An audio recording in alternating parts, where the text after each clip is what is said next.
आज हम मुद्रा व्यवस्था और किसी देश में चलने वाली व्यापार व्यवस्था के बारे में बात करेंगे, इसको समझने का प्रयास करेंगे। किसी भी देश में व्यापार व्यवस्था से क्या मतलब होता है? व्यापार व्यवस्था से मतलब होता है किसी देश में उत्पादित होने वाली समस्त वस्तुएं या सेवाएं वहां के समस्त नागरिकों तक सुचारू रूप से, सही ढंग से, सही समय पर पहुंचती रहें सभी नागरिकों तक। इसको कहते हैं व्यापार व्यवस्था। जैसे मान लीजिए किसी क्षेत्र में कोई किसान है जो केले उपजाता है। अब ऐसा तो है नहीं कि उसका जीवन सिर्फ केलों से ही चल जाएगा। उसको बगल के बाज़ार में कपड़ा बेचने वाले के कपड़े की भी आवश्यकता होगी अपना तन ढकने के लिए,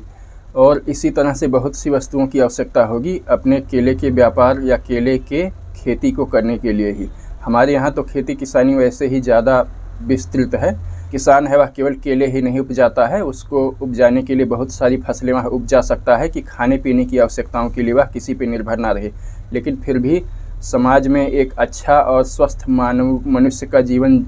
जीने के लिए केवल खाने पीने की ही वस्तुओं की आवश्यकता नहीं, बल्कि और सारी वस्तुओं की आवश्यकता भी होती है, जो और तमाम क्षेत्र के लोग या जीवन के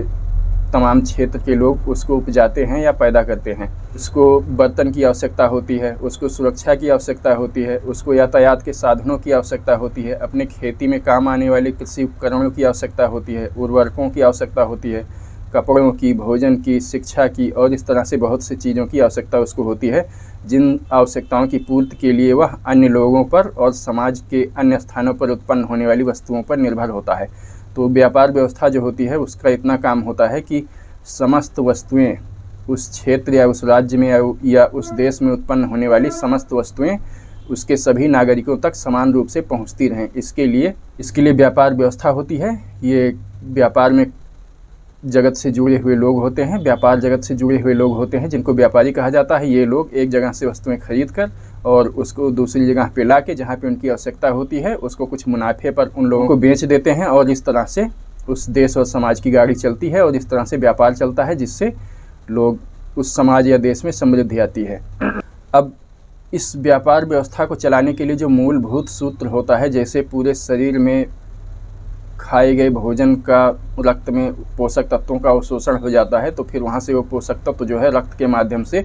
पूरे शरीर में प्रवाहित होकर सभी अंगों को लगते हैं और फिर शरीर को सुदृढ़ और सबल बनाते हैं। इसी तरह से यह पूरी व्यापार व्यवस्था की गाड़ी जो चलती है, वस्तुएं आदान प्रदान होती हैं, जिसके तहत व्यापारिक व्यवस्था के तहत यह व्यवस्था चलती है मुद्रा व्यवस्था के तहत। मुद्रा व्यवस्था के द्वारा यह व्यापार व्यवस्था संचालित की जाती है। मुद्रा व्यवस्था वैसे ही काम करती है समाज या देश में जैसा काम रक्त शरीर में करता है। अपनी आवश्यकता की वस्तुओं को एक दूसरे से बदलकर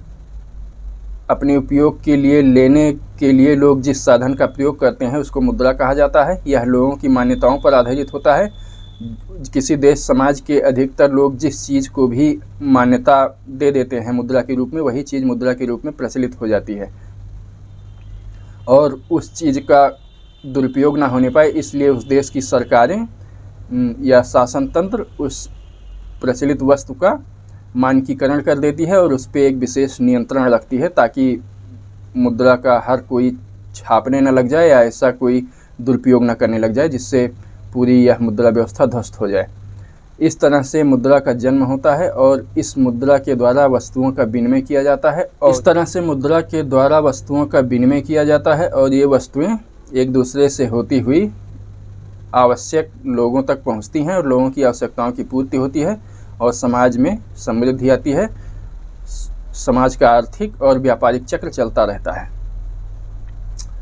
अब अगर किसी देश को कोई व्यक्ति, कोई संगठन या कोई विदेशी ताकत काबू करना चाहती है तो फिर बहुत अच्छा ढंग है उस देश की व्यापार व्यवस्था और मुद्रा व्यवस्था को काबू कर ले तो फिर वहाँ के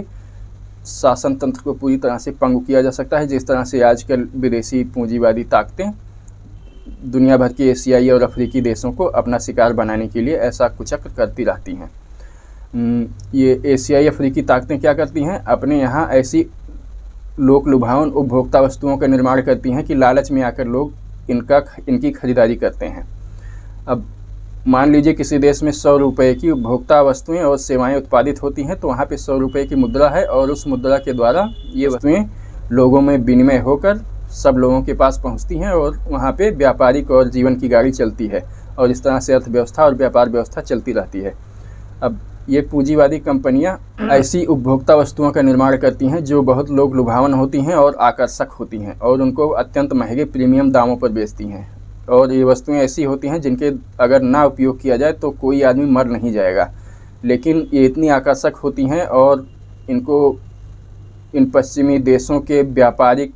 और इन पश्चिमी देशों के प्रचार कुतंत्र के द्वारा इस तरह से लच्छो लुआब के साथ प्रस्तुत किया जाता है, इस तरह से लोक लुभावन तरीके से प्रस्तुत किया जाता है कि लोग इसको खरीद कर इसका उपयोग करना अपने शान की बात समझते हैं। हालांकि अगर इनका उपयोग ना किया जाए तो उनके दैनिक जीवन में कोई विशेष प्रभाव नहीं पड़ेगा, मतलब इसके बिना उनका जीवन नष्ट नहीं हो जाएगा। और इस तरह से ये महंगे मूल्यों पर इन चीज़ों को उस देश में बेचते हैं और उनकी मुद्रा का बहुत ज़्यादा भाग वो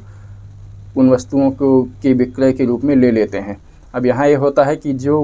मुद्रा उस देश में रहनी चाहिए थी, उस देश की वस्तुओं के विनिमय के लिए यह मुद्रा चली जाती है इन विदेशी ताकतों के पास या इन विदेशी कंपनियों के पास,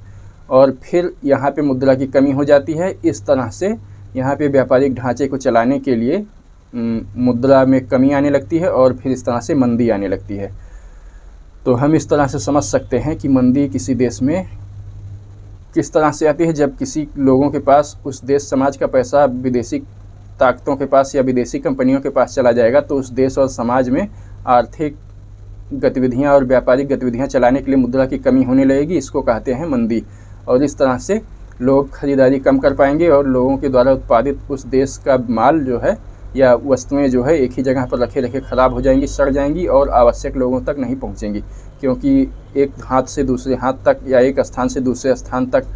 इन वस्तुओं को ले जाने का वह माध्यम मुद्रा ही पर्याप्त मात्रा में उपलब्ध नहीं होगी। इसी मुद्रा की सप्लाई को बैंकों द्वारा बहुत अधिक माध्यमों से नियंत्रित किया जाता है। ये पूंजीवादी ताकतें और ये बैंक, ये सब लोग जो है किसी भी देश को पंगु करने के लिए इस मुद्रा व्यवस्था की सप्लाई को कम या ज़्यादा करते रहते हैं। इसके लिए तमाम तरह के नियम है और तमाम तरह की इनके पास योजनाएं हैं जिनके द्वारा ये लोग इसको नियंत्रित करके किसी भी देश की अर्थव्यवस्था को चोट पहुंचाते हैं और वहाँ के शासन तंत्र को पंगु करके अपने हिसाब से झुकने के लिए विवश कर देते हैं। अब इसमें बहुत ज़्यादा योगदान होता है ऐसे पूंजीपतियों का या ऐसे राजनैतिक लोगों का या शासन में बैठे लोगों का जो लोग घोटाला करके बहुत ज़्यादा मात्रा में इस मुद्रा को ले जाके विदेशों में जमा कर देते हैं। अब मुद्रा की कुल इतनी ही अहमियत है कि वह समाज में बनी रहे और लोगों के विनिमय के उपयोग में आती रहे। तो जितने ही ज़्यादा मुद्रा विनिमयशील रहती है समाज उतना ही अधिक समृद्ध होता जाता है, लोगों की आवश्यकताएँ उतनी अधिक पूर्ति होती जाती हैं। लेकिन अगर यह मुद्रा बाहर चली जाती है तो फिर इस काम में रोड़ा अटकता है और समाज जो है आर्थिक रूप से पंग होता चला जाता है और लोगों की भुखमरी जैसी नौबत आ जाती है। हर चीज़ होने के बावजूद, हर चीज़ पर्याप्त मात्रा में उपलब्ध होने के बावजूद लोगों तक नहीं पहुंच पाती है इस मुद्रा की कमी के कारण, और फिर वहाँ पे बहुत तरह की समस्याएं आती हैं जिनसे अक्सर अखबार पटे ही रहते हैं। तो इसीलिए कहा जाता है कि हमें अपने देश में बने सामानों का ही इस्तेमाल करना चाहिए, अपने देश में ही बनी वस्तुओं को ही खरीदना चाहिए। इससे ये होगा कि हम जिस निर्माता या जिस कंपनी की या जिस दुकानदार की वस्तुओं को खरीदते हैं उसको हम प्रोत्साहन देते हैं, एक तरह से उसके कार्य को, उसके व्यापार को बढ़ाने के लिए हम सुविधा देते हैं। यह मुद्रा जो है जिन वस्तुओं के बदले में हम खरीद कर उसको प्रदान करते हैं, वह उस मुद्रा का उपयोग अपने व्यापार या अपनी कंपनी को और अधिक बढ़ाने के लिए, अपने उत्पाद के और अधिक रिसर्च और डेवलपमेंट के लिए, संसाधन जुटाने और उनका उपयोग करने के लिए वह इस मुद्रा का उपयोग करेगा। इस तरह से अगर हम जिस कंपनी की चीज़ें खरीदते हैं, समझ लीजिए उसकी हम विचारधारा को